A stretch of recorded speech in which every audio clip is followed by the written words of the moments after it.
Assalamu alaikum, thot Habib. Cilat janë detyrimet e gruas për burrin e saj në Islam? Aleikum salam rahmetullah. Allah që përbleft për fjallën Habib, dhe më thonë që ma drejton, është të lejuar kjo fjallë, por dhe të kësha këshilu që hoxhës me drejtu me fjallën hoxhë. Jo Habib, se kjo përdoret zakonisht për dikan që e ki shok të nivelit shoqëror ma shumë, edhe pse nuk është në qme. Cilat janë detyrimet e gruas për burrin e saj në Islam? Normal nuk mund t'i përmendim 1, 2, 3, 4, 5 10, por ta respektoj në t'i kryu urnat që Allah ja ka obligu kërshi burrit saj, ta dëgjoj, aty ku i thot ai mos me shku për dire sa është haram me ndëgju, mi kryu obligimet kërshi Zotit, pastaj kërshi bashkëshortit, kërshi burrit.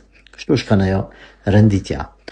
Përveç nëse qatë urnat burrit apo kërkesat burrit janë kundërshtim me Islamin. Me ndëgju, me respektu, me jarujt moralin, me jarujt fëmijët, me jarujt shtëpinë, e kështu më radhë. Normal, nuk mund t'i përthakojmë të gjitha, mirë po, gruaja xhenetin e ka nën këmbët e burrit saj. Mos më keq kuptoni, me thonë jo te kam të nonës, nën kam të nonës.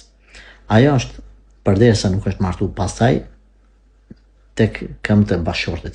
Gjithmonë po themi tash më nënshtrua dhe më rëbnu burrit, po themi me respektu, me ditë që respekti ndaj tij është pjesë e ibadetit, përderisa është i arsyeshëm veprimet e burrit, këshillat e burrit, nuk po themi na hërobni ose me keq kuptu këtë që e përmendëm.